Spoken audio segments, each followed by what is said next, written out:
Well, we can proceed with the first keynote lecture. Today, our colleague from University Ljubljana, Faculty of Architecture, Nika Grabar, will give us the first lecture. I will read you very short biography, and then I will invite Nika to give us a lecture. Okay, Nika Grabar graduated from the Faculty of Architecture in Ljubljana, was a Fulbright visiting scholar at Columbia University, New York, and defended her PhD thesis at the Ljubljana Faculty of Architecture in 2009. Her work involves research of architectural heritage with an emphasis on the heritage of modernism, contextualized in the international condition.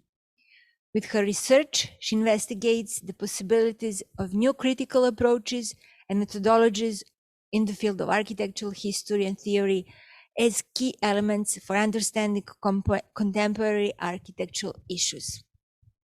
Nika, please, floor is yours. I'm very happy you managed to come here to have one keynote lecture here in person. We are very glad to hear your presentation. Hi.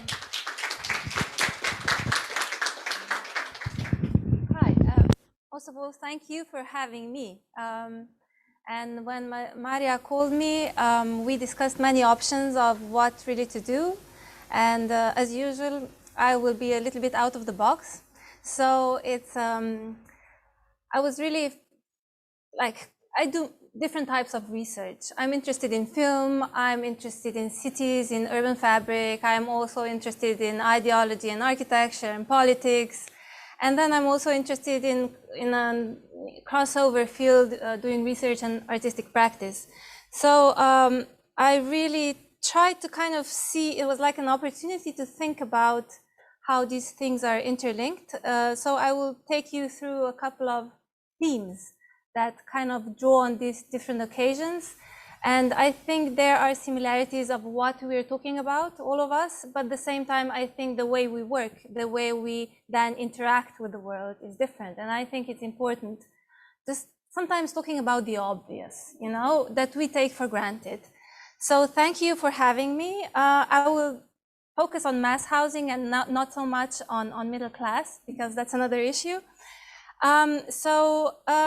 Like I said, the obvious is many times not talked about, and the extreme situation we are facing today with COVID, with the war, I think it's maybe time that we do talk about the obvious, because sometimes we take really the obvious for granted. We see it as something really normal, as something that there is and should remain the same. And if it does not, we really do not know what to do with it. So housing is one of those obvious, normal, everyday matters, I would say, like water, you know, and air. And those are also obvious and like normal and everyday. And yet somehow we see they're not so obvious and normal, you know, they're starting to disappear. So it seems the difficulties of different societies are all over the globe are really becoming more and more similar. It's just the degree of insecurity, vulnerability, hostility, violence differs, but it feels like there is a really widely shared sentiment. There is no paradise on earth. So I will go back to the famous 60s, 70s of mass housing, and I will start with an old youth movie that takes place in a neighborhood in Ljubljana. And this is another obvious thing related to mass housing, that it is very big. And as such, it has a very symbolic role. You know, it's just monumental. And since it's big and symbolic and monumental, there is, of course, a lot of money and politics and planning involved. And the obvious thing here is that mass housing is big. And like it was mentioned, it was built for families. As such, it has this symbolic role as something that, you know, is facing a future. And as we will see in the lecture, the planning machine is not so innocent, as we know, especially when it comes to real estate investment. And this is another obvious thing we all know. But I would like to look precisely into this some more. Why? Because mass housing is designed by architects. Research is done mostly by architects. And today, well, we are having this meeting as a consequence of it being organized by the Faculty of Architecture, and tomorrow we will be there.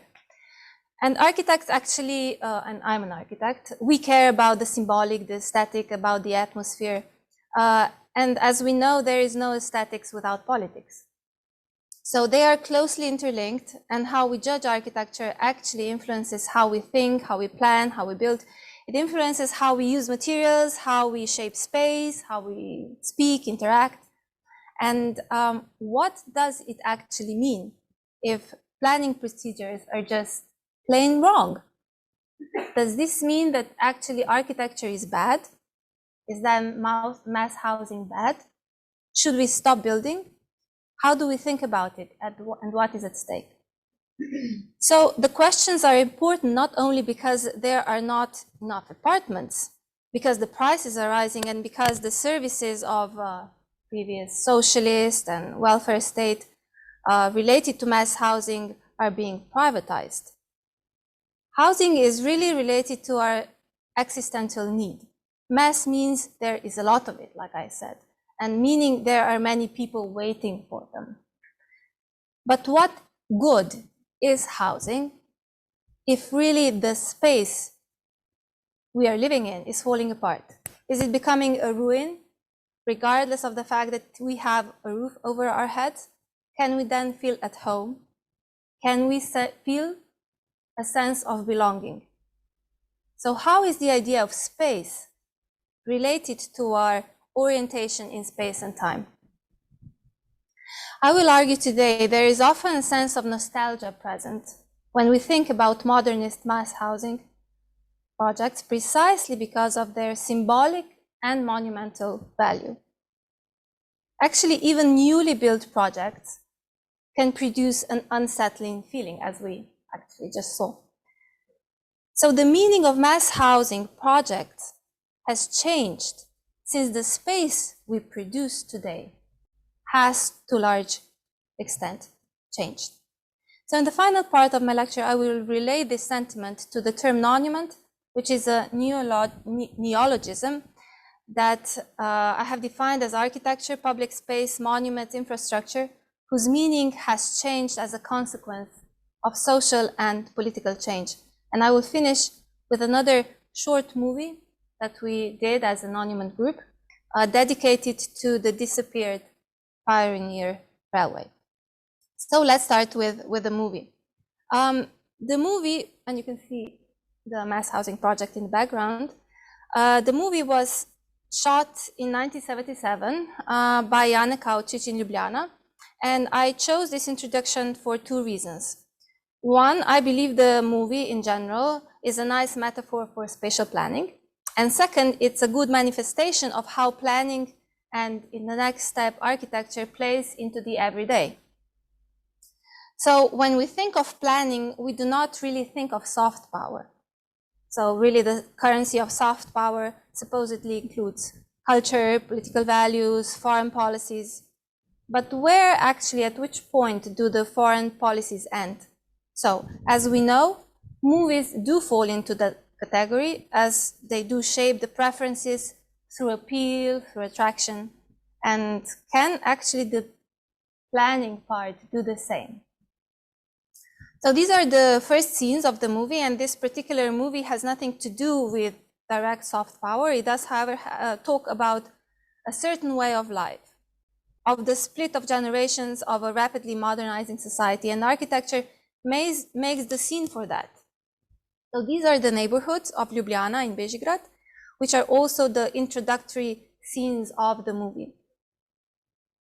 And then the introductory part moves to the center of Ljubljana, which is the Republic Square, used to be Revolution Square. There is the site of an international fair. Then we go into the supermarket at the Revolution Square. And this is our main character, the boy Matic. Then he goes to Bavarski Dvor. And all these were, at the time of shooting, really newly constructed sites. So, yes?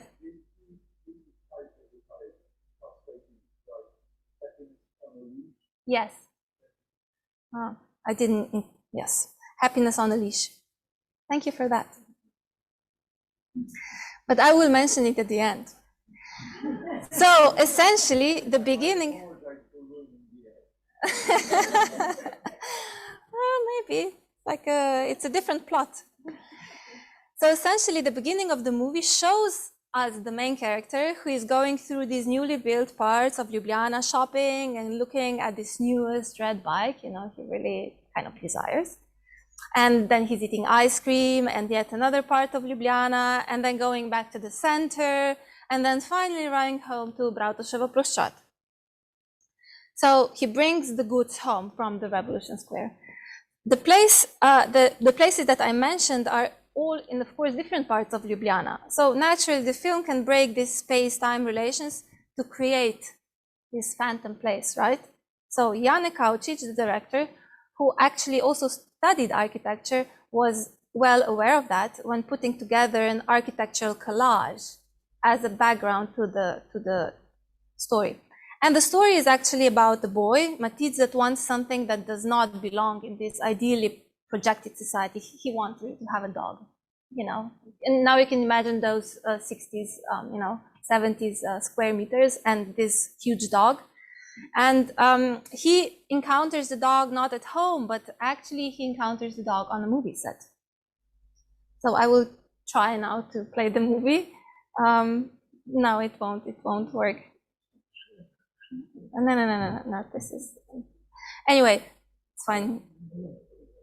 That's the last one. No. Da, ali to je drugi put. We are having some technical issues. Apparently this is not going to work, but I wanted to show how actually he encounters the dog. Maybe this one will work. Maybe this one.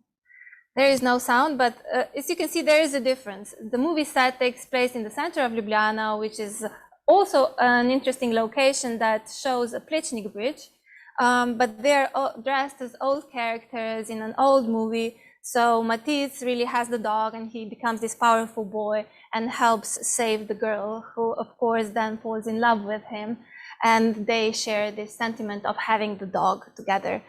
It's about the balloon, and he's a hero precisely because of the dog, and the whole movie is actually about having the dog in this neighborhood. And this is him coming to the rescue. Okay, so the story is about this group of kids playing around, is in this neighborhood, basically alone, trying to find a way to take care of the dog, and they're hiding it in all different places. And of course, there is a hint of love story and jealousy related to Matic and the girl from the movie. You know, he was fighting for her. So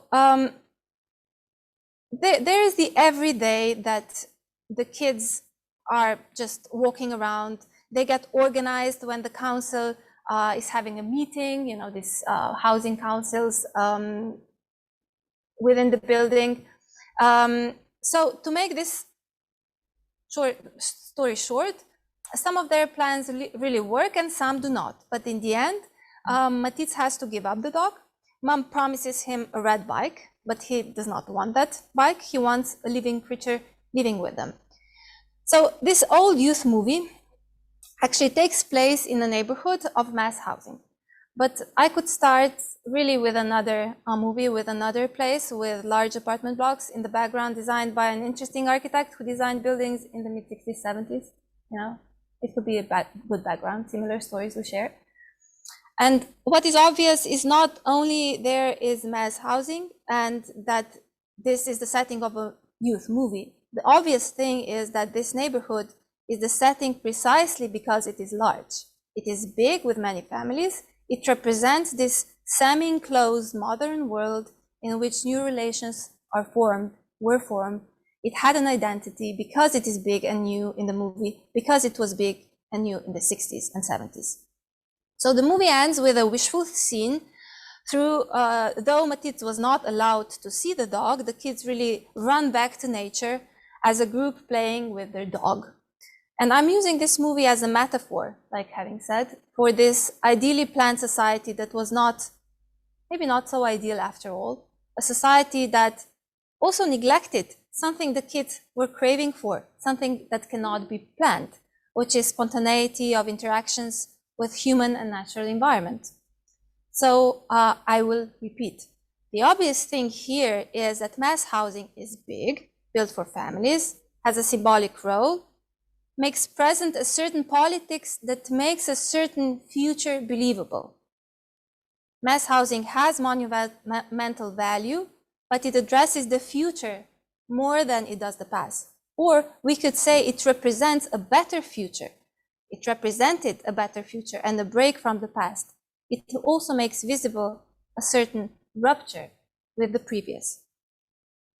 So since mass housing is big and symbolic, there is a lot of money, politics planning, that also includes interdisciplinary work, agreement, complex decision-making processes, etc. And since it is so important, it affects our everyday international loans, the environment. Of course, it must be done professionally, responsibly, with utmost attendance to light, nature, infrastructure, etc.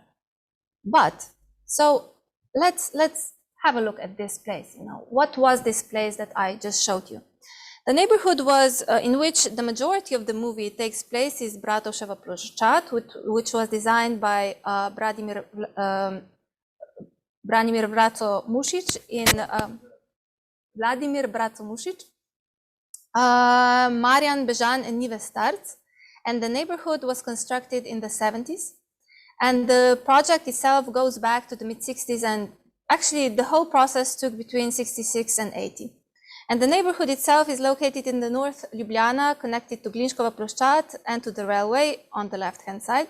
And its cluster-like shape has some connections to structural thinking, since actually Mušić graduated from the architecture department of the technical faculty in Ljubljana in 1958 and became, that some of you might know, an assistant for the subject composition within the so-called B course in 61.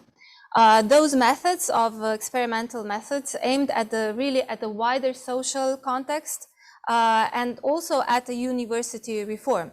So essentially this is, encapsulated Mušić's background. However, in 1963, Mušić also enrolled in GSD Harvard and graduated in there in 1964. He had also collaborated with the Urban Planning Institute before his departure to the United States. And it was there where he was employed upon return to Ljubljana from the US. And this is also where he became one of the directors of an international planning project called the American Yugoslav Project that lasted from 1966 to 1970. I believe that Vlada will talk about this project a bit more tomorrow, so I will just briefly go through it to kind of connect the question of monumentality and ideology through this project of planning. So while Mušić was in the States, he attended the shopping round period lectures of Kevin Lynch. So the theme of sequential perception of the city was a shared interest, as in the image of the city, Lynch really showed how users of cities, as you know, understood the environment in consistent and predictable ways by creating mental maps, right? With 5 elements: paths, edges, districts, nodes, landmarks. So Lynch's methods gave Mušić a new perspective, reconsidering the city in a post-industrial age and using analytical tools as methods of design processes. So the street that we see the movie unfolding in is really also the street for Mušić that became an operative model for rethinking public space, which was an increasingly important theme in Ljubljana and also, of course, in other major cities in Yugoslavia that were growing as a result of the accelerated industrializations of a socialist society at the time. So the street that we could see in the sequence of the movie stayed his central theme in his design practice throughout his career. However, there was another side to Mušic's interest while he was in the States. He was really rethinking the methods of urban planning in the context of the US, which was a significant for his collaboration with the Ljubljana Urban Planning Institute. So what is interesting to point out, really, is that the question of the street that becomes so important in the discourse in the 60s in the US was really this reaction against modernist planning in the US at the time.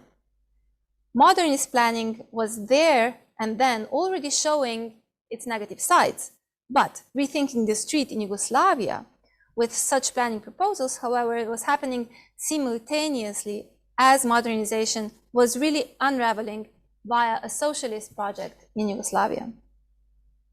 So Mušić was also, of course, not working only in Ljubljana. We can mention his work in Split, in Croatia, and Maribor, also in Slovenia. But focusing on the project shown in the movie, Bratoševa Ploščad, the neighborhood did not really contain the many activities that would give it the characteristics of city life, like city center. Of course, it had like basic programs like schools, kindergartens, shops, and it reveals a very complex attempt of urban architectonic planning, referred to as the method of dynamic planning. So the neighborhood was treated as a megastructure within which possible recombinations of elements could occur and articulated space through perception of a pedestrian. Volumes of buildings were considered as objects to be manipulated to achieve spatial effects, while actually the design of modern architectural elements was to emphasize this main idea. Which is nice, like the design process, but we will see that actually this was also related to cost. So, but where did they start planning? This was tabula rasa space, it was like out of nowhere. The starting point of the design concept was to determine really nodal points in the surrounding landscape, then further define the joining elements within the given surroundings, so the volume of the building, design of window openings, roofs, etc. And those actually became the guiding principles of design constants within which it would be possible to implement individual planning ideas. One of his main interests was also the relationship between natural and built environment. And this remained a constant struggle for rethinking development, not only with Mušić, but also with many other colleagues at the Urban Planning Institute. And I can mention as a prominent figure in this context, Marian Tipina. So there is a coincidence that should be noted on an institutional level, I believe, that took place in relation to this neighborhood. Namely, in 1969, cooperation between the Ljubljana Urban Planning Institute and the the Urban Planning Institute, which were two separate institutions, evolved, and they were sharing data, exchange of personnel, and at that time, this was a very engaged program to extend the master plan of the city of Ljubljana. So since all these interests coincided, a joint team was composed of staff members from different institutions to revise the master plan. So in this way, the planning procedures of the earlierly mentioned American Yugoslav project to an extent influenced the planning strategies of Ljubljana, which potentially made a favorable environment for Mušić to construct his neighborhood unit. So now I'll go to this questioning of the planning machine itself, which is not so innocent, and it was not so innocent even in the 60s when it comes to real estate investment. And most of the time we say, well, this is how it is, right? It has always been like this. It is all about money and power, just as long as people have, a roof over their heads, our heads. So let's look at the plan. We can interpret movies as soft power, showing a way of life. We can think about mass housing that have a monumental value, a symbolic value, and those are monuments to what? You know, for what? They are really monuments to the socialist or to the welfare state, right? Something that is falling apart, which is not about then the past so much as it is about the future, about progress, about development, about manifesting a future good time coming along. So the modernist mass housing projects were built in the post-Second World War period and made it possible for communities to evolve, national communities into national projects as socialist or welfare projects. In the case of Yugoslavia, of course, the ideology of brotherhood and unity was the one that worked as an umbrella theme to cover differences and unify the community into the socialist project. But what was the context in which it evolved? I would like to go back to the mentioned American Yugoslav project. And as I have shown, there was a lot of activity, many interactions had unfolded in the international US-Yugoslavia relation related to Mušić when he was in the state. But I can say about this American Yugoslav project some more, and why am I mentioning it?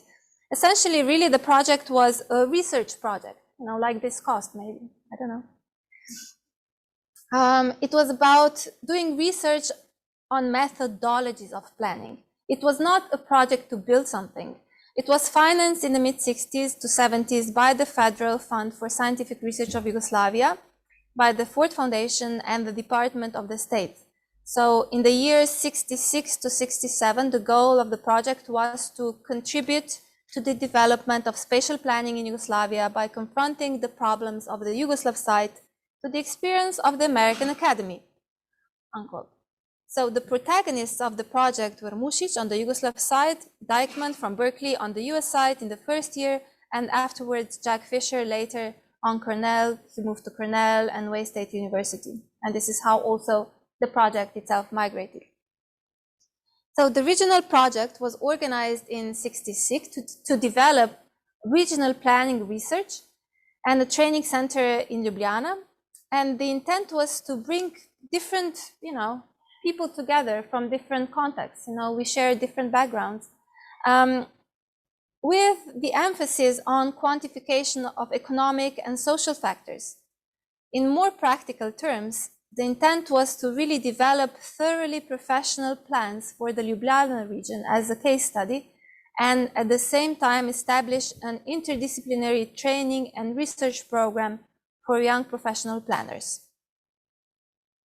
So the proposed grant that they gave would assist the American Yugoslav project to complete experimental plans for the city and the region of Ljubljana, to continue interdisciplinary training in urban regional planning methodology for Yugoslav specialists, and transform the project from one in which American initiative has been predominant to based on Yugoslavian leadership and having great international participation. This is what they, you know, say.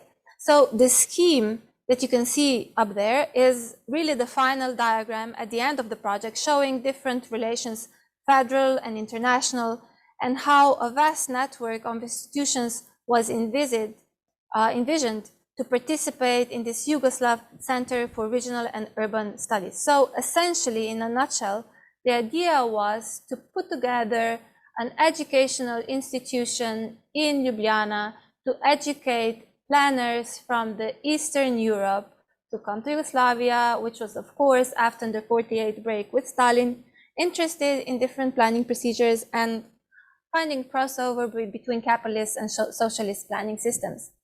So, of course, the East was not very much open to ideas coming from directly from the US, but it would be much more interesting to have an institution in Yugoslavia to organize different types of methodologies that were convenient also for capitalist investment.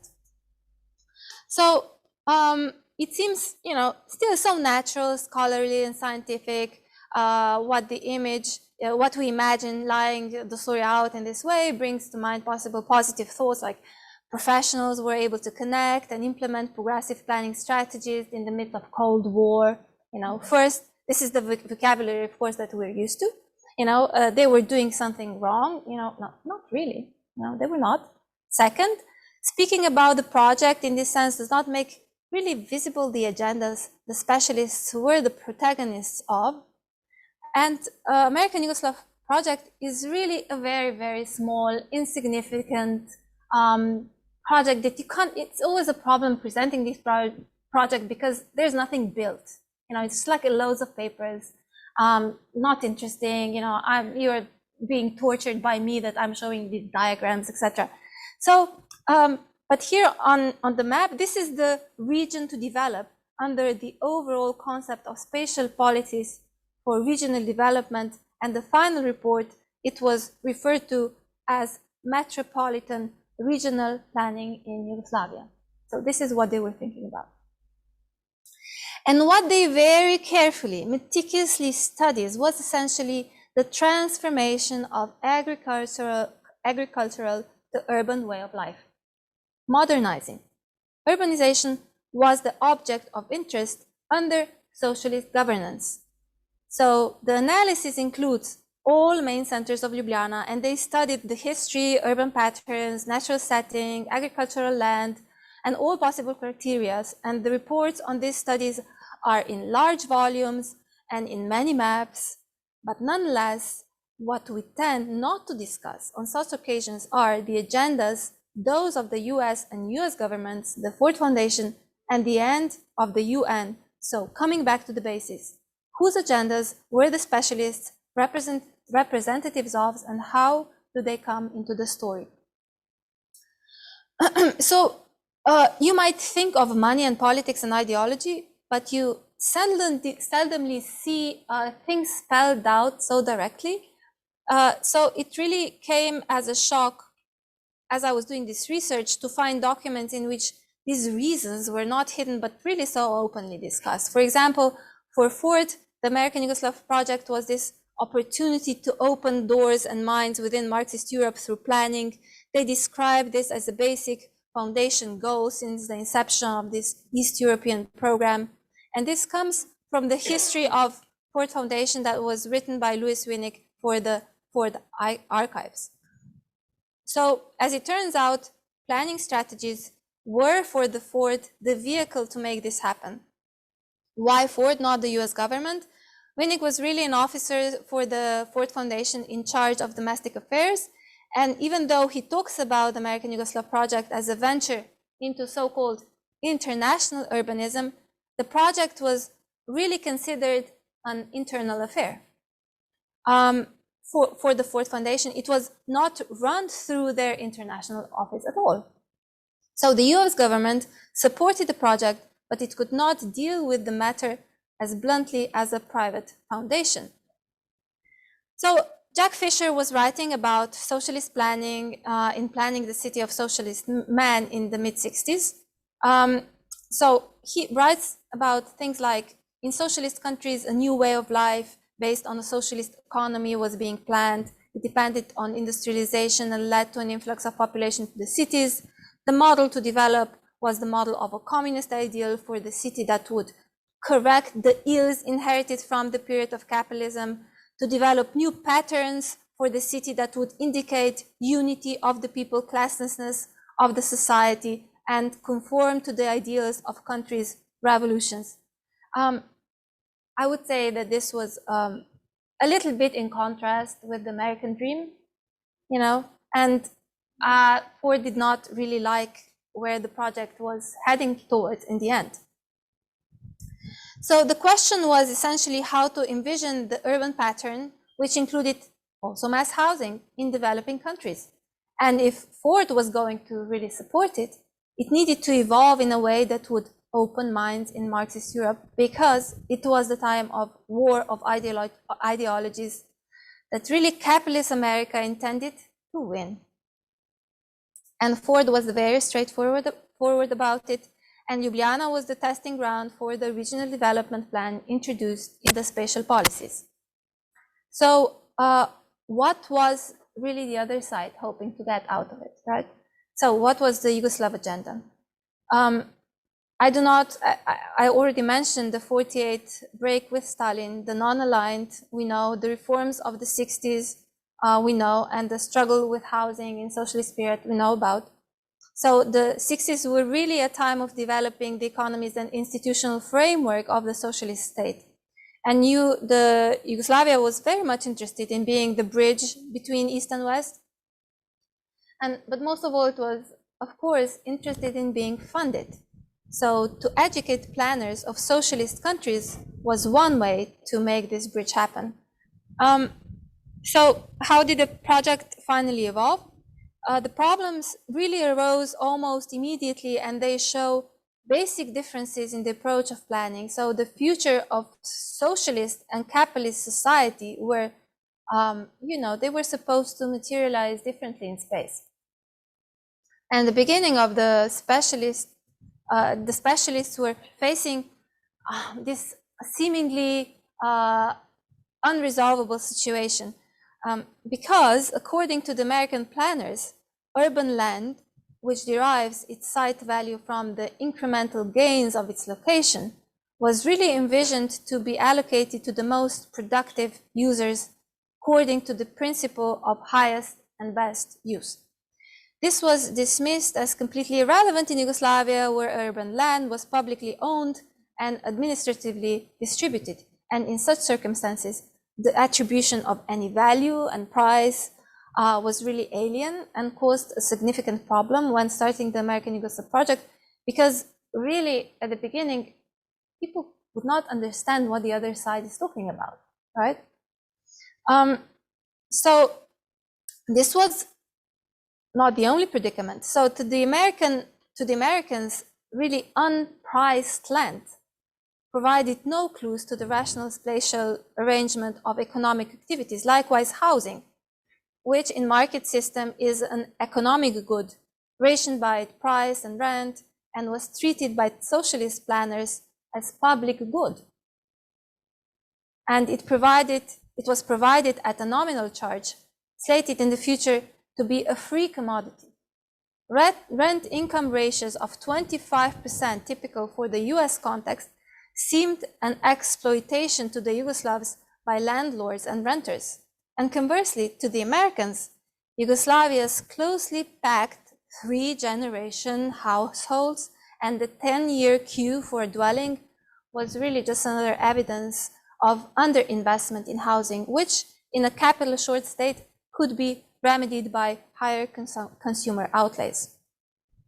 And in parallel to trying to develop different models and strategies to even start working on the project, there was also a constant negotiation about how and why decisions were being made and who was supposed to make them. We can see this in the procedures of planning. This was already the case in the report of the first stage of the project in 66 to 68, where the two sides proposed two different stages of the ideal planning procedure. So essentially, the Yugoslav side insisted on establishing a societal plan that came after the spatial planning phase and readjusted the macro plan. The US side, however, saw a direct execution after macro, sector, and project stage of planning processes. So there came planning of physical space. Essentially, you have this link that you have to revise the project again through your planning procedure. This, of course, later I won't go into details, don't worry. Very complex diagrams defining how evaluations and processes are produced and how decisions are taking place. And this was really the final version in 1972. And the data it generated was based on applicable development factors for the region of Ljubljana, and the model they used was developed by Ira S. Lowry, thus the Lowry model.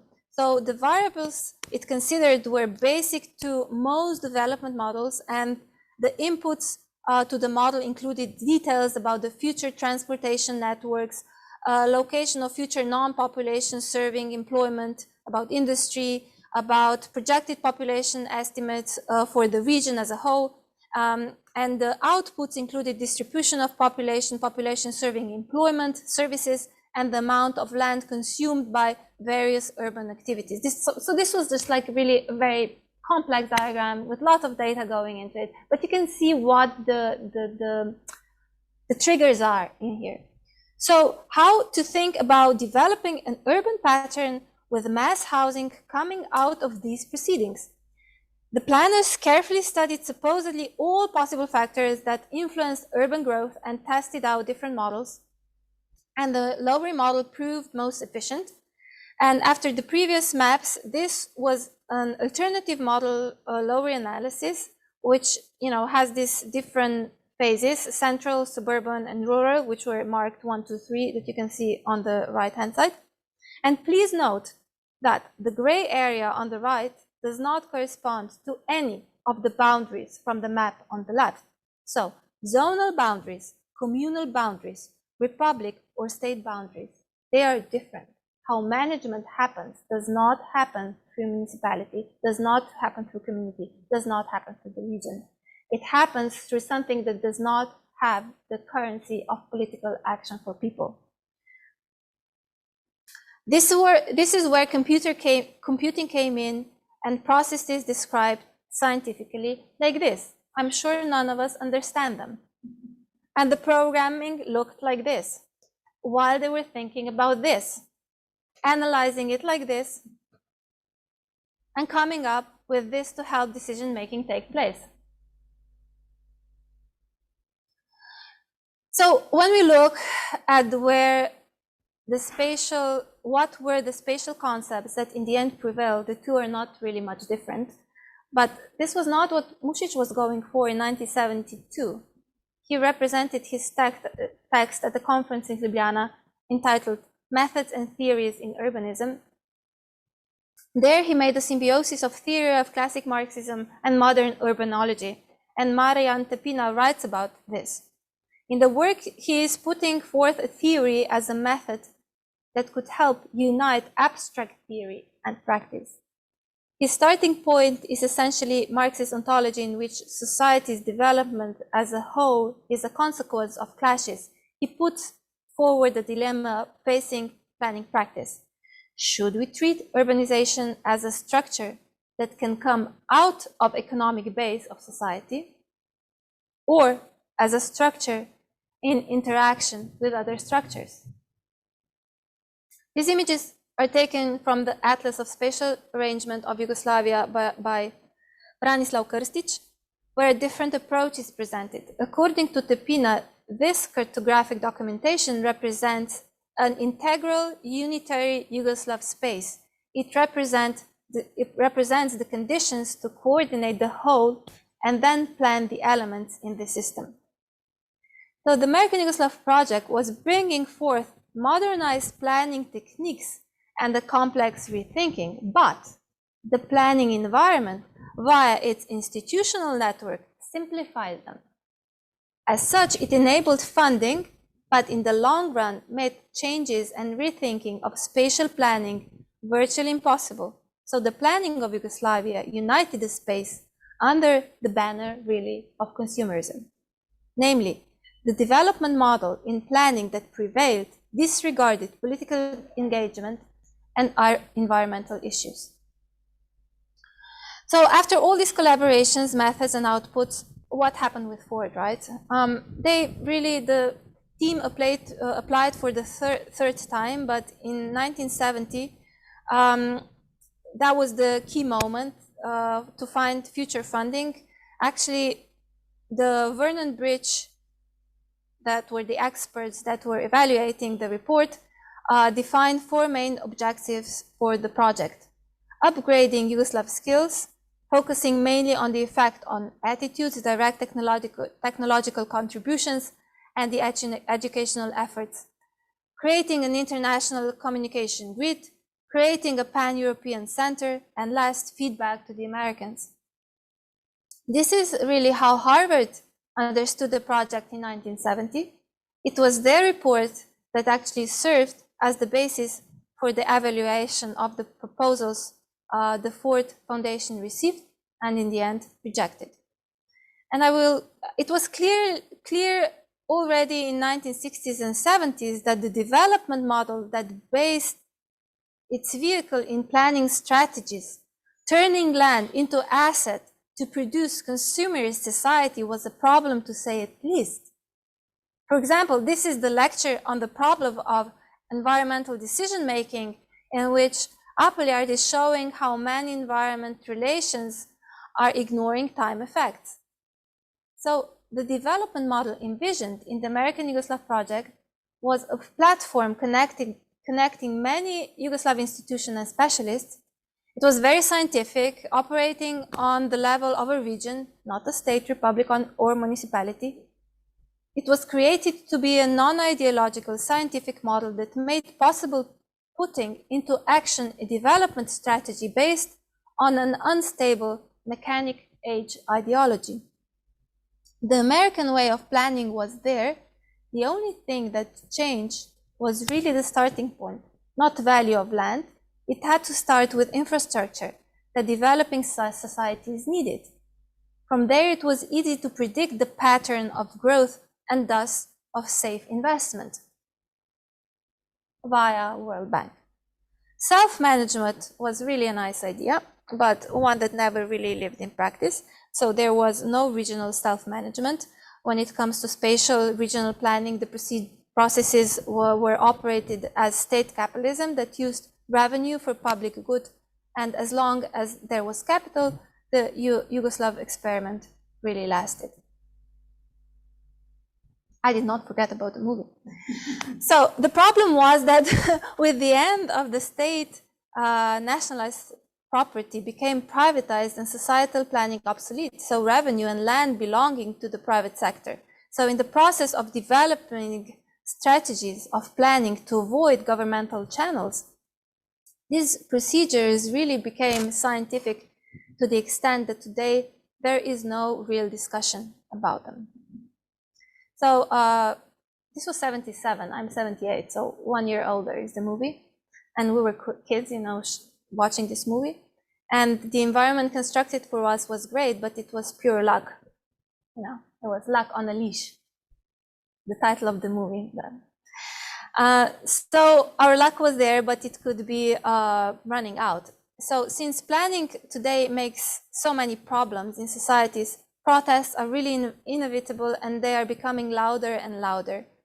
So, and if these problems, challenges, are not resolved politically, there is only one other possibility: violence, right? And yet, the contemporary models might just be facing a final deadlock. They were built on controlling density of population. And you can see, you know, with COVID, precisely density is the problem. So who knows, maybe we will change our standards after all. So what is the politics? Can we do something about it? How do we, you know, react in this situation that is challenging? So, and we often think of artistic practices are the ones that are establishing their own space-time, and the same can be said about architecture. So the distribution of the sensible, which activities takes place where and who is allowed to do what where, is present in architecture even before really the lines of floor plans and sections are drawn on paper. It is imagined in the form of the presumed uses for which buildings are to be constructed. It is present in how different areas of physical space within the natural environment are planned to be used for food production, excavation of materials, nature parks, industrial zones, of residential neighborhoods, schools, art galleries. Furthermore, it is imagined how subjects will move between different activities in certain time intervals, how many years they will attend, which institution, what infrastructure is needed to make this possible. The transformations of land and space are imagined via abstract diagrams and maps that make it possible to transfigure the everyday environments according to fictitious conditions, in line with contemporary theory progress. This way of seeing space introduces a particular kind of environment in which activities are seen as purposeful only through the imaginary framework of productivity and profitability. But it does not guarantee a socially just and healthy environment for the future. Consequently, the conception of space implied by the real estate investment market today does not produce a sense of functioning common world. Although everything is planned, calculated, legally defined, a sense of reality, a sense of space that would amount to a common world is really missing. Empty housing estates, mass, sold out before being finished, luxury housing situated next to favelas, spectacular buildings erected in times of humanitarian and environmental crisis. The fiction that produces this space has distorted our sense of reality. The imaginary distribution of the sensible that forms space in our daily lives is increasingly alien and destructive. A meaningful future seems absent from architecture, which seems to contribute to the space of conflict rather than producing a sense of common world for emancipated communities. The categories of time and temporality have disappeared from social questions and projections, and development really revolves around the question of the present moment, transience, consumption, time, which really plays a vital role in the distribution of the sensible, has become invisible in planning. Yet it cannot be avoided, as it is really critical when considering the cyclical processes of families, of trees, of us growing old, of the natural environment, human life. And these processes are changing and remind us that we need to really encapsulate reality differently. A fiction really is at stake. A fiction of a new common world that we could believe in has yet to be reinvented. So how to start planning? What is the gist? What is this black hole we are facing? I was struggling with how did we find really money in Yugoslavia at that point? When we started building with architecture, with plans of streets and then apartment buildings, the question was, what was the precondition for that? And really, when you come back into the logic of this investment, it's not so much about space. It's about how to establish this consumerist society. But to have this consumerist society, you have to produce something for it. And to produce something for it, you have to have industrial plants that make things, and you have to have movies to promote those articles to buy. And really, the starting point for planning is not space, but it's actually the consumption of electricity and of GDP. So these are the two inputs that planners really start with, but we don't see them. We don't see them in plans. It's how can we see the GDP will increase, and what is the energy we have to put into it. And based on that, we can calculate the loans that the World Bank will give to society. And this is where urbanism really starts, and planning procedures, which are really complex, with a lot of computing, and in the end, do not allow for political action. So what does it mean if this whole process is just wrong? Is then architecture bad? Is mass housing bad? Should we stop building? How do we think about it, and what is at stake? What good is housing if the space is falling apart? Can we feel at home? How is really this idea of space related to our orientation? So today, like I said, there is often a sense of nostalgia, I believe, present when we think about modernist mass housing projects, precisely because of their symbolic value, and also the same thing with new projects. So the meaning of mass housing projects in themselves has changed since the space we produce today has changed, since we do not believe in this carbon society, really. And nostalgia, Svetlana Boym says, reappears as a defense mechanism in times of accelerated pace of life and historical upheavals. Nostalgia is a longing for something lost, a lost place, a lost time. and it conditions the form of our sensory experience. But there is also a danger with nostalgia. It's that we can confuse the real and the imaginary home. In extreme cases, it can create really an imaginary homeland for which one is prepared to die or kill for. So really this unreflected nostalgia breeds monsters. She calls it restorative nostalgia. It manifests itself in complex reconstructions of monuments of the past. But monuments have to do also with space, like architecture and infrastructure and public space and space. It's really complex. And according to Lefebvre, you know, there are 3 different aspects to consider when thinking about space. When we go to a certain place, we walk around, when we open our senses to the sensory effect, and we experience the context of natural, urban, or architectural phenomena, and what Lefebvre calls this, as you know, is perceived space, of the space of sensory experiences. It's all about what we see, smell, and touch. But how and why we perceive space is also what conditions and is conditioned by how we imagine it, the fantasy, right? When we construct it as, for example, architects. Then there are also the programmatic requirements of a client, be it private or public. So this space is thought out and measurable.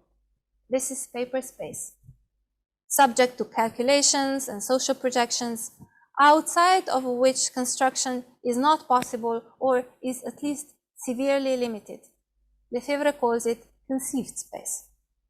Between these 2 spaces, we create the worldly, which is the lived space, which has to do with how we experience it finally. Representational space, in which places and monuments are pivotal for our human experience, connecting past, present, forming meaning in time. Bottom line, for Lefebvre, space is a phenomena defined as a triad of the perceived, the conceived, and the lived. It's a tripartite dialectical movement. It's not something physical. It's not purely physical. It is also physical, but it's also what we imagine, the fiction we are able to produce, the fiction we are able to dwell in. It's a continuous process of creation that we make through language also, in which all aspects are key. In this process, special value is ascribed to monumental space, which connects all 3 aspects of spatiality. And of course, same goes for mass housing. The sensory experience becomes crucial. There is room for doubt, which can then inform our imagination, so we would be able to reconstruct meaning that would be retroactively represented then in public space. And finally, the sensory has a form. Rancière calls it a form of sensory experience that connects the everyday to different forms of representation. He connects it to different regimes of art. In fact, Lefebvre put a lot of emphasis on the everyday that we also saw in the movies, defining it dialectically as the intersection of illusion and truth, power and helplessness, the intersection of the sector man controls and the sector he does not control. It is one of Lefebvre's most important contributions to social thought. Final note.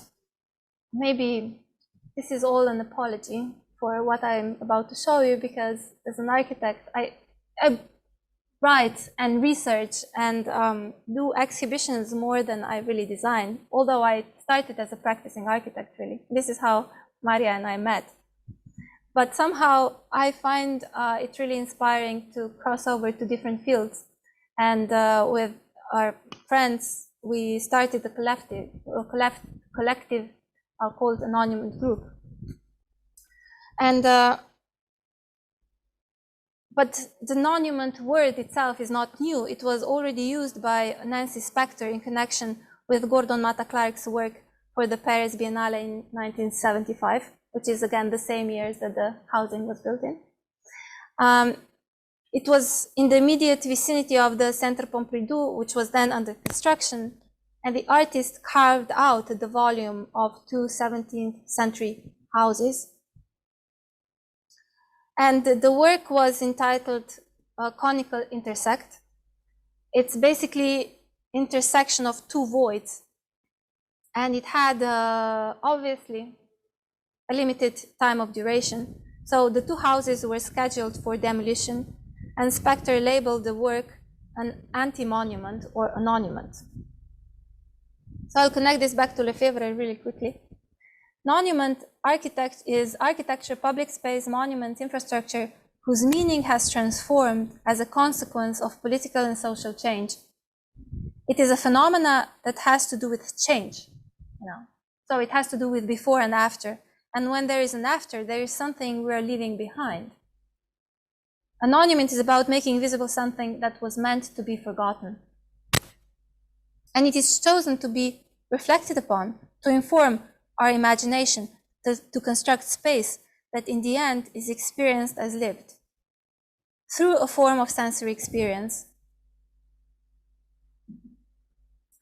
Among other monuments are monuments of previous regimes or public spaces of post-socialist context. Monuments are really not only about everyday objects, even though they could be. This is, for example, a monument at Petrova Gora in Croatia, and this monument celebrates the uprising and resistance movement of the people of Kordun and Banja against Nazi fascism, and commemorates the victims of Nazi fascism, both civilian and fallen resistance fighters, and it was built in 1981. And it is falling apart. It's a monumental ruin, and as such produces a very complex, new, controversial sense of space. Mass housing is a part of consumerist infrastructure, but also means home for people. In a given moment in time, it was possible to produce a sense of belonging with mass housing, even though this is also, I could say, polemic. Nonetheless, the contemporary world seems to be lacking this sense of home, which creates a particular state of urgency that this has to be really resolved. But it also creates a sense of nostalgia, a longing for a lost space and time we have to reflect upon, I believe, to reflect upon what we are really leaving behind every day, to understand the processes of the present better, because surrounded by an overload of information, we really live in an age of oblivion. We forget before we really remember, and we experience our spatiality differently, partly due to this. Because building and building big, building infrastructure, building mass housing is a monumental gesture that impacts just about all the things we share: the environment, community, politics, aesthetics, economy, materiality, its production, consumption, a sense of belonging, of home, and many, many other more. So this is what I'm interested in as an architect and as a researcher, about really making visible, making the things that were meant to be forgotten monumental. You can call it really selfish, maybe. But I find these issues central to the question of human experience, and thus for architecture. Because creating a sense of space has to do with a more phenomena and not merely by building seemingly functional buildings. So this is the final slide that I'm showing. Thank you for being patient with me. I was a bit long, maybe. But since I started with a youth movie from the 70s, you can, for those of you who, if I'm too long, you don't have to stay, but there is also a 20-minute video clip that I can show you that talks about pioneer railway in Ljubljana that was built between 1948 and 54. There is no railway anymore, really.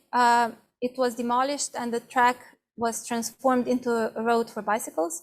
But this project was built by kids, and it was run by kids for fun. It was one of those projects, in the socialist ideology. So the community that built it, however, still exists, even though that the tracks are gone. So the transformed space really still holds that symbolic value, even though there is no locomotive there anymore.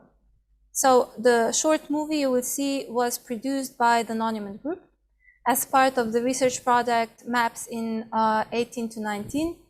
And it documents really a performative sound walk and some documentary footage about the Pioneer Railway. So thank you.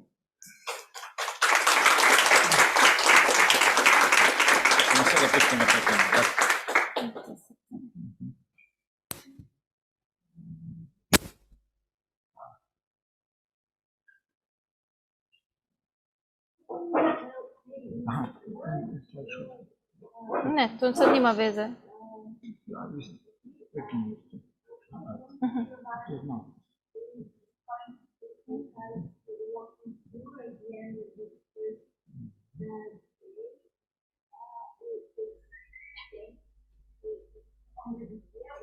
Štirinajsti marec 1948. Na mestu, kjer stoji še gost.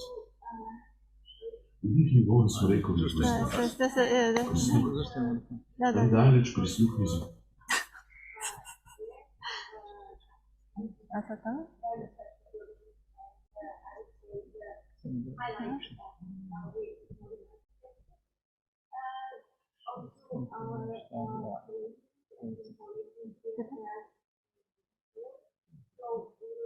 A može to sad zatvorim, jel?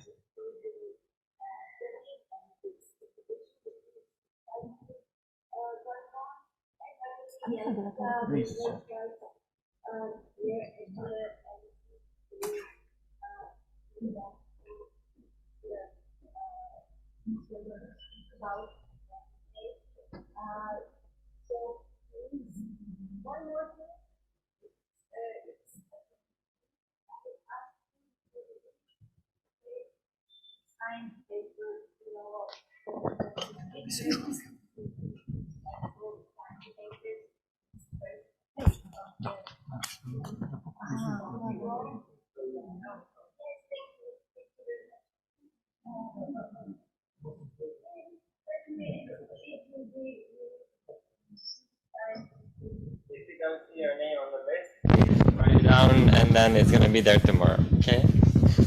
Fortunately, it's not alphabetically, so we're really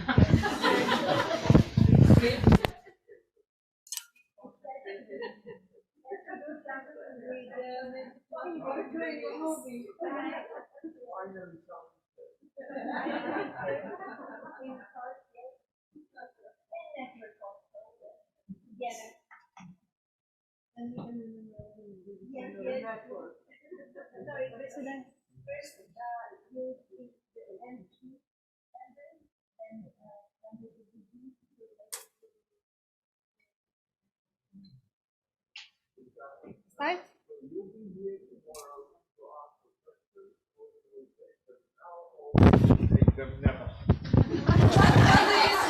I'm very happy to discuss, and we can, if you want, we can discuss it now. Or what would you prefer? I already heard the answer no, from behind. So I'll. I think the discussion would be very well. I think because it was a bit of long session, maybe some kind of more. Maybe we can have a plan afterwards, right? I was thinking maybe we can have a break now with the movie, but I will be here tomorrow also for Yeah, maybe we can limit it to 10 minutes, and then we stop. Okay. But who's for the movie now? I was thinking of asking after. After the movie? Yeah. Okay, let's see the movie, and after, of course, I will be happy to answer your question. It's like an unusual ending, because the movie and then.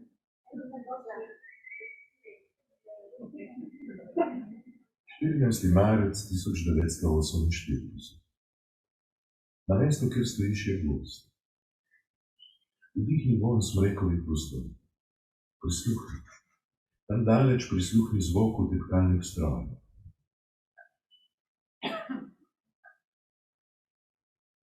Nekaj velikega se gradi za zaprtimi vrati. Vdahni vonj težkih tapisonov, usnjenih stolov, trdih robov suknjičev, hlač in srajc. Vonj črnila nalivnikov, ki podpisujejo papirje, zvok pečatov. Nekje daleč nekdo diktira v njih. in na mestu, kjer stojiš, zadiš rdečo črto. Naredi nekaj korakov naprej. Tu so v nekaj dnevih požagali za približno 2 metra gozd. Borovci padajo v kopneči sneg in postajajo brzojavni drogovi. Pod tvojimi nogami je zdaj skopana zemlja. Ker so vrhovi dreves, je sedaj napeta telefonska žica. Bližajo se stotine ljudi. Slišiš njihove pesmi.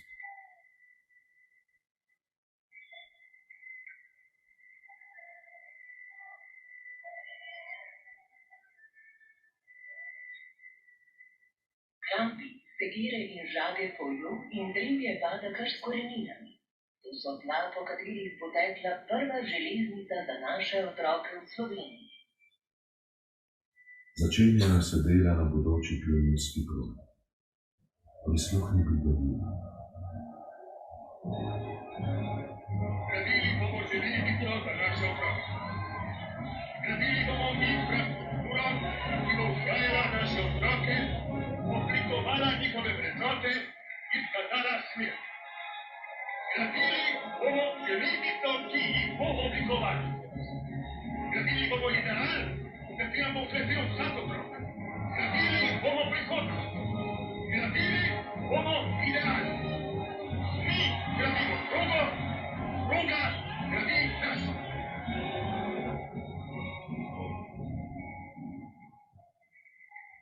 Na stotine rok je na mestu, kjer hodiš, noč in dan gradilo prvo pionirsko progo. Ideja zanjo je prišla kot blizu. Proga je pomenila vera v prihodnost. Izpod prstov v oddaljenih pisarnah je to prihodnost za trenutek predstavljala Sovjetska zveza. Ideja je prišla od tam in v trenutku prijateljstva je v nekaj mesecih zrasla tudi pri nas. Odločili smo se za ozkotirni vlak, kakršne so Avstrijci uspešno gradili v Usce. Širina tirnice je bila enaka sedanji širini kolesarske poti. Takšne proge se lažje, ceneje in hitreje gradi. Rdeča črta je postala živa resnica.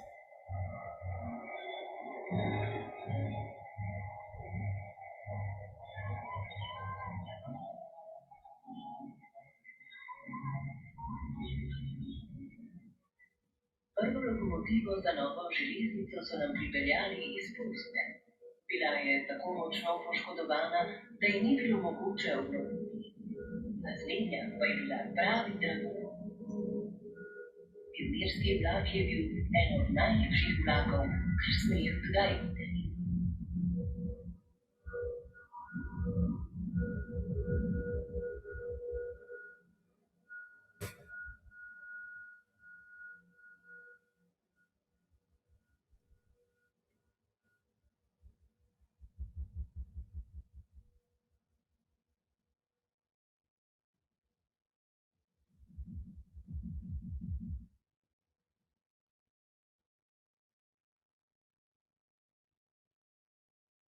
Je bila objava, da odličnjaki in prav dobri se lahko javijo za pionirsko progo. In seveda mi smo bili dosti revni.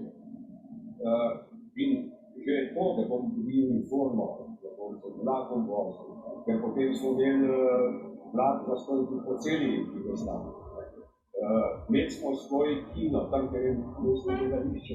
Imeli smo svoj taman avtobus tam.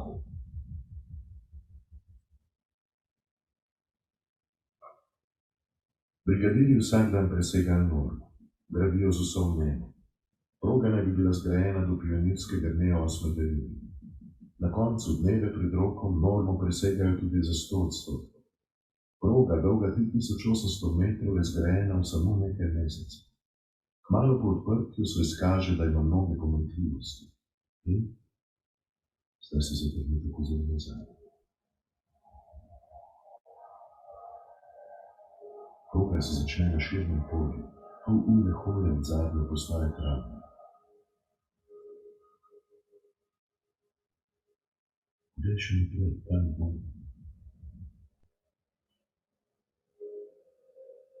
Tudi pred tabo so samo širne polje. Proga je vodila tam.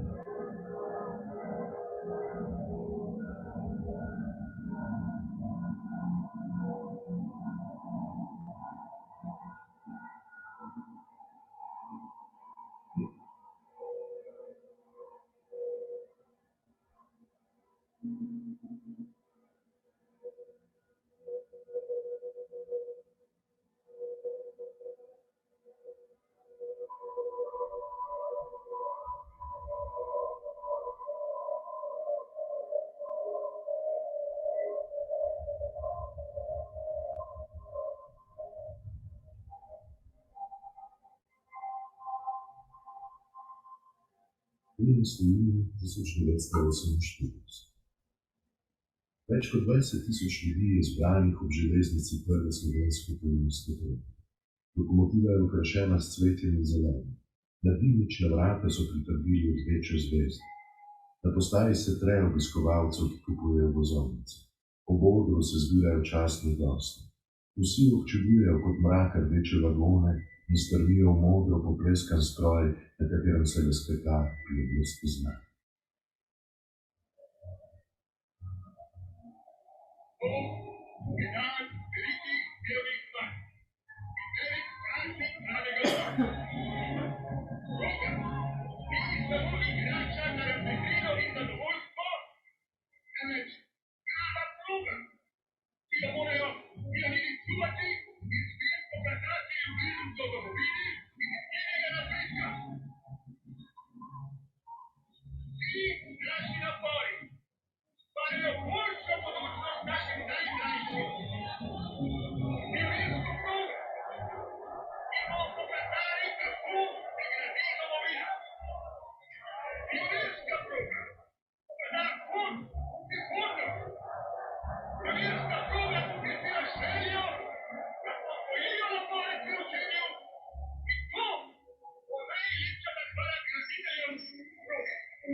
Ob vlaku priteče dvoje deklet v temnih železničarskih uniformah. V rokah držita kladiva, s katerimi preverjata, če so vse osi vagonov v polnem redu.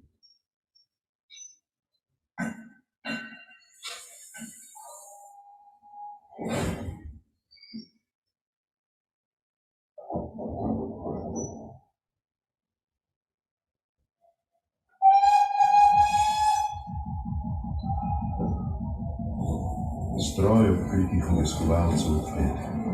Sprva vleče počasi, potem pa nekoliko pospeši, zavije v gozd, med visoke smreke in borovce, med zeleno, lahko trepetajočo vrano. Otroci in družine gledajo skozi okna in vidijo prihodnost.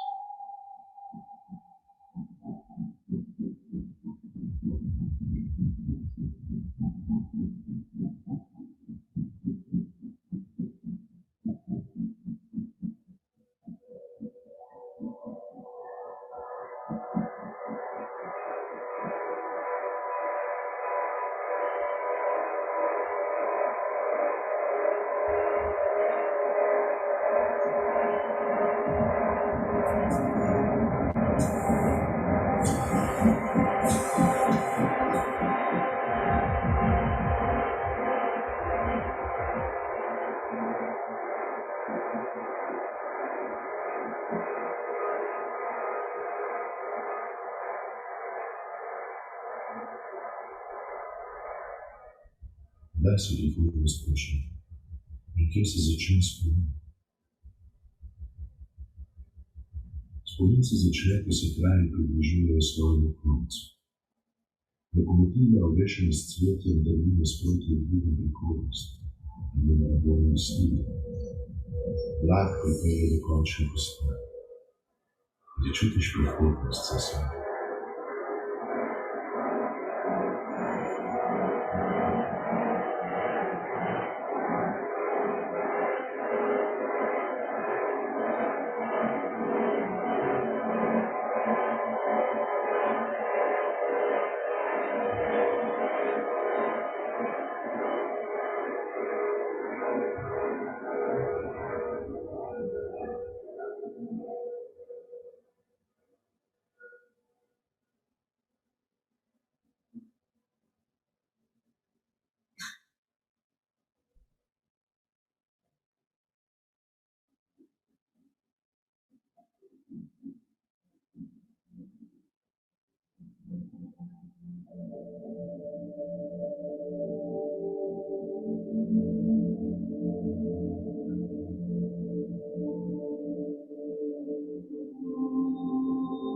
Reci se še vidijo spomni.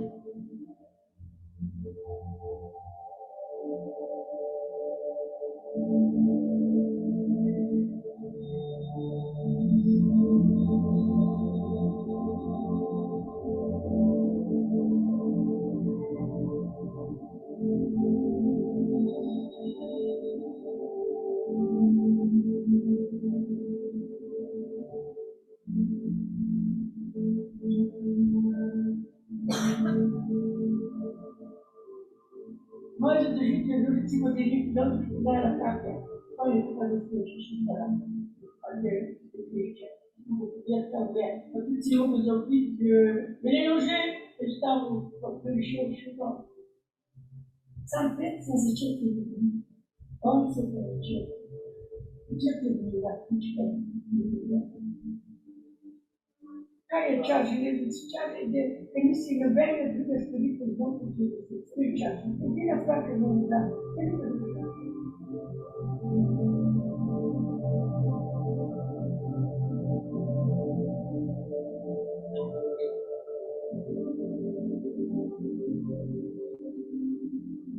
Lokomotiva je pa pravi dirkač, ki je na tiste čase dosegel lahkoto 60 km na ostri polovico.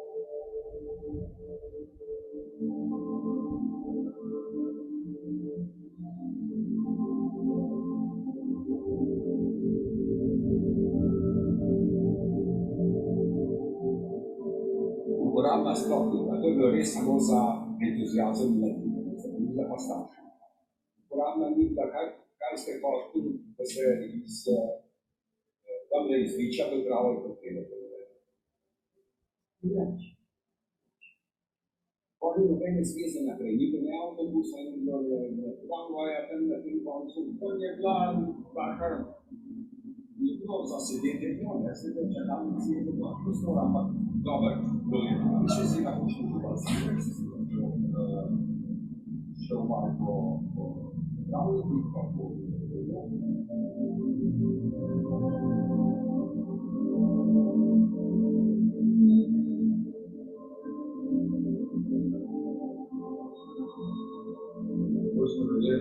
so malo več v tem času se ni kvalificiral in seveda vlaki so praktično sproštate vlaki stirali.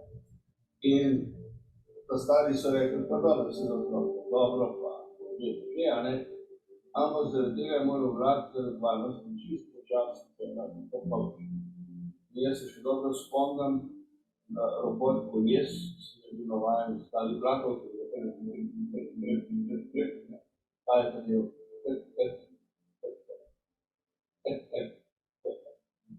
tam na spoj. In to še danes slišim ta občasno udarjene koles, da je vlak tako počasno.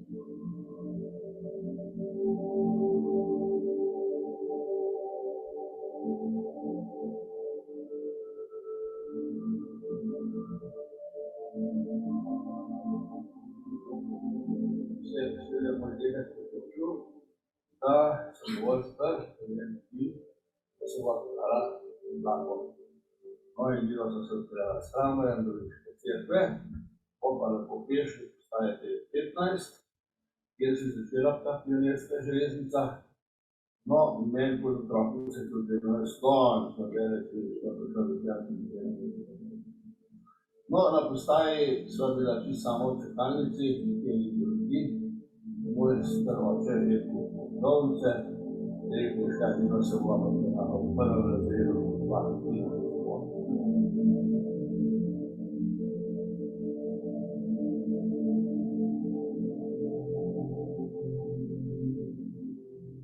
Mi smo res vstili v vagon, ki je tudi sedeli, ki so bili komplicirali, tudi svetlo rumega usna, ki se tam spomnim.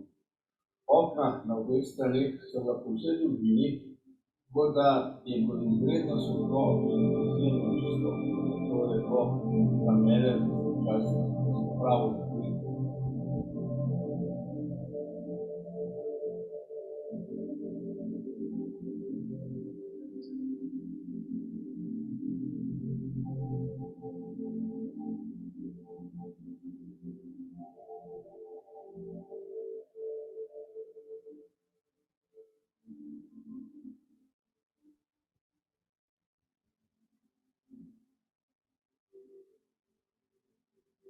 pionirski progi je vse manj in manj potnik. Vlak v zadnjem letu pogosto niti ne odpelje iz postaje. Po sporu Jugoslavije s Sovjetsko zvezo postane proga nepriljubljena. Začenjajo se pogovori, kaj narediti z njim. Bi na koncu postaje dogradili športne objekte, bi jo podaljšali, kot je bilo sprva načrtovano. Na pionirski progi spremljamo propad. Potnikov je vse manj in manj. Pionirčki so izgubili v soresu. Dogajajo se razne domislice. Ustavljanje med postajami, naveličano, skakanje iz vlaka, ni več namena. Na jutranjem vlaku stojimo in čakamo pred prazno postajo. Ali bomo prazni vozili, ali bomo sami sebi. To ni ničemu več podobno. Ali nadoma ni denarja za takšne investicije?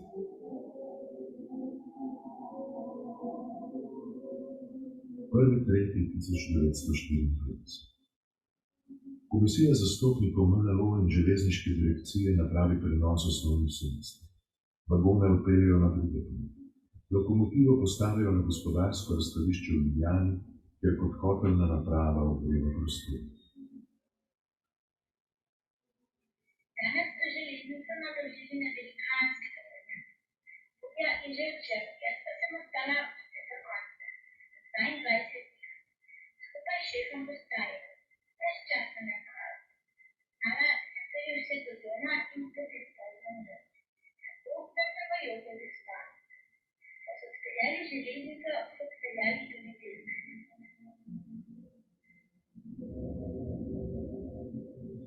Kasneje v tovarni dekorativnih tkanin daje lokomotiva pionirske železnice paro stacionarnemu potniku.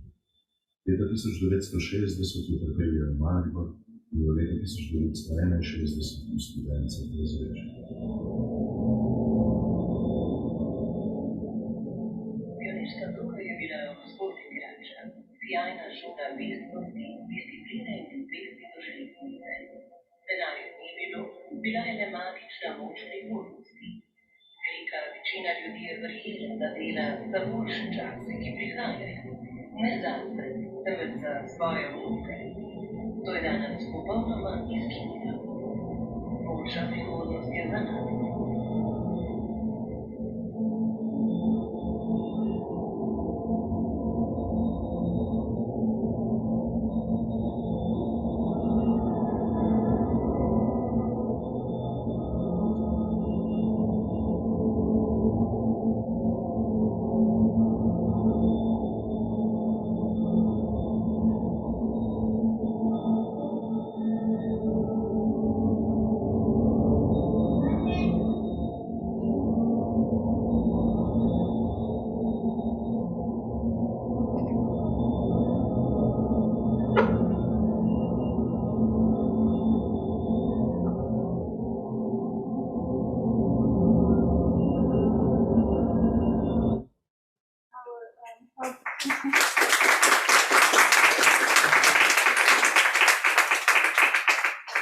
Because we can't see, I would just like to say this was actually a performative walk through a forest, and you had headphones on hearing this story, and at the same time the actors were kind of performing, so you could hear both.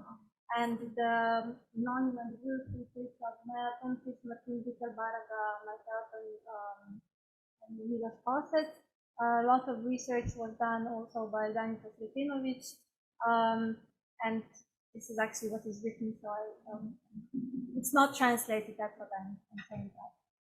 So thank you for watching it, and now of course if you have any questions I will answer them.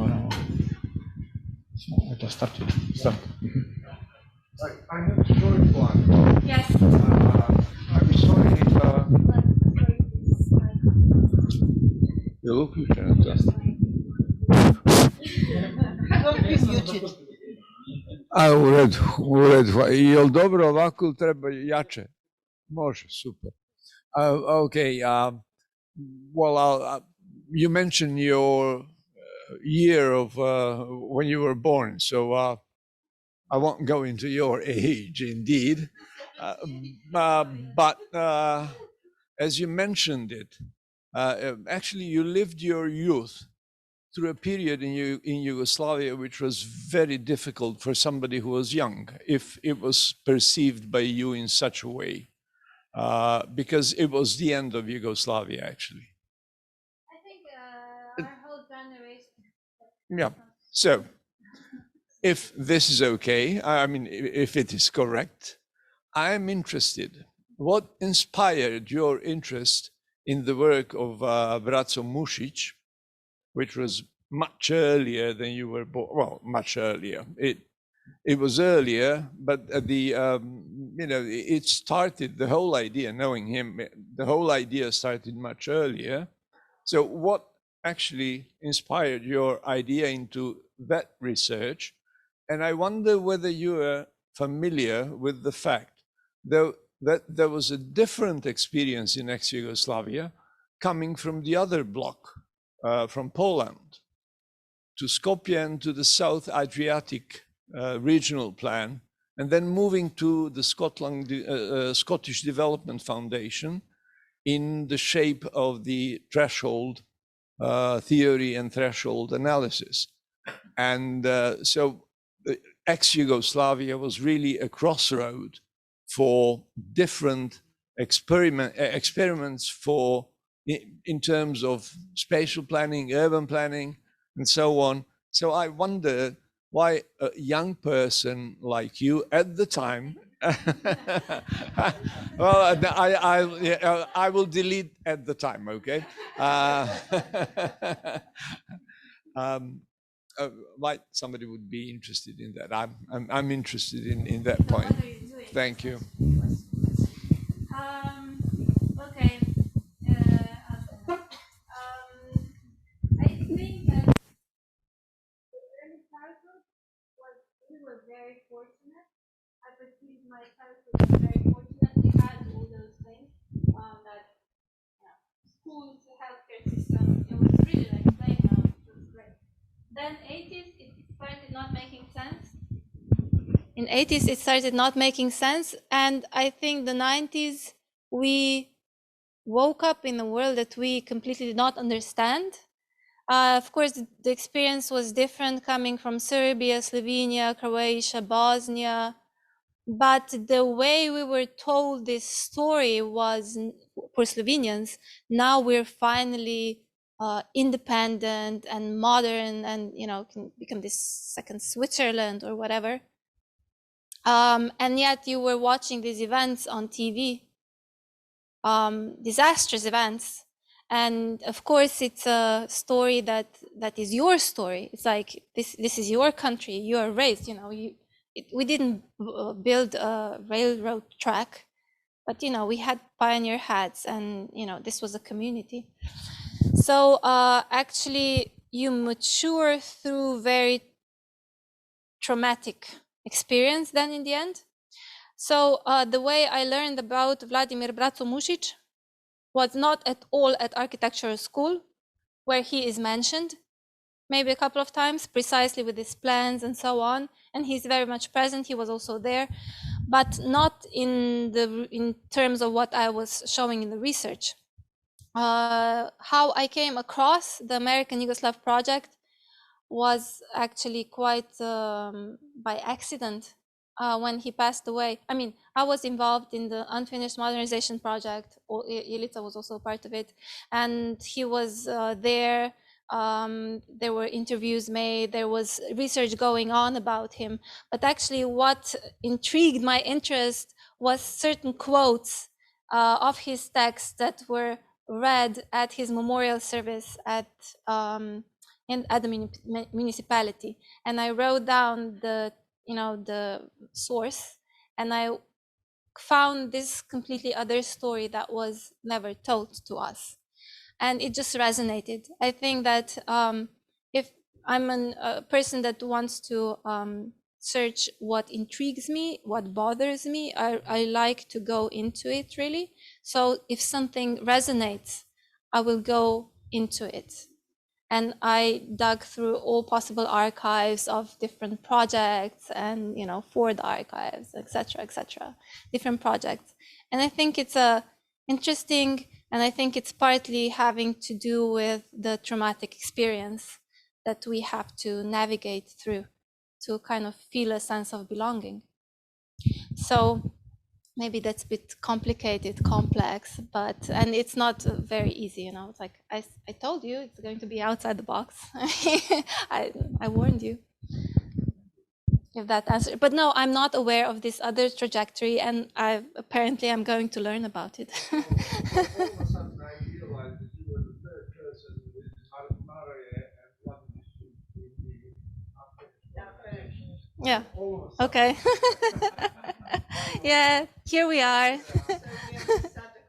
Okay.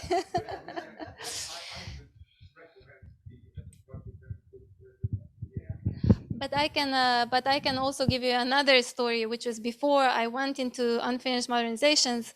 I actually was doing my PhD was about Glantz, who was a student of Plečnik and who was building this Tito's villas in Slovenia. So there was the first connection between architecture and politics, which was, of course, another pile of things that you had to research. And of course, there were no reliable sources. Of course, no book that you can really read through. And that continued into unfinished modernizations. And that continued into the American Yugoslav project. And this continues into the Monument project. I mean, there's a whole exhibition that took place. There's a whole book about it. So yeah, long story there. Also, yes, please. Make a comment. Okay, Nika. So, okay, thank you. So, I really enjoy your presentation. I think it was very interesting to start today with this lecture. But I would like to add something. First, if this is not out of the box, all of us probably have traumatic stories to tell and to associate to mass housing. So what I found interesting in our group is that the sum of our experience, which are diverse, and of course we have all, I also lived in a dictatorship. I'm sure others lived in similar situations.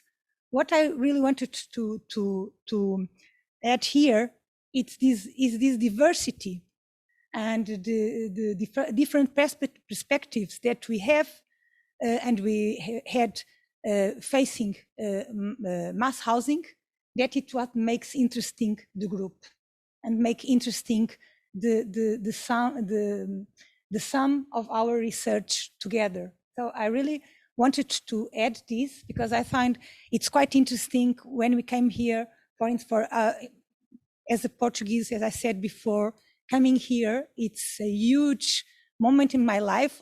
I read about Yugoslavian all my life. My parents were here before the split of the different countries and the born of the different countries here.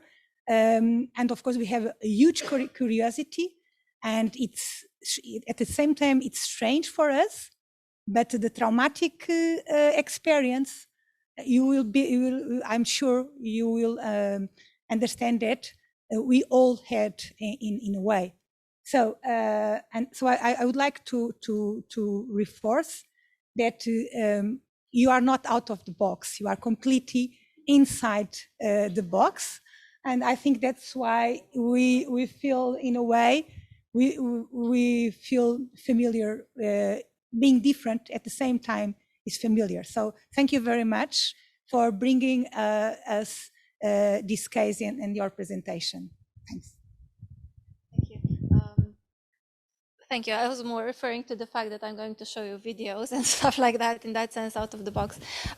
Yes, and I would like to, which I didn't say in the lecture also, I think it's very important, this experience of planning the European different experiences via the American one, and these crossovers, how they happen. It's something very rich and interesting, and finding these backgrounds. And actually, if you analyze these differences, this is how you can really analyze how processes are taking place. This is actually the only way, because there is no outside of this.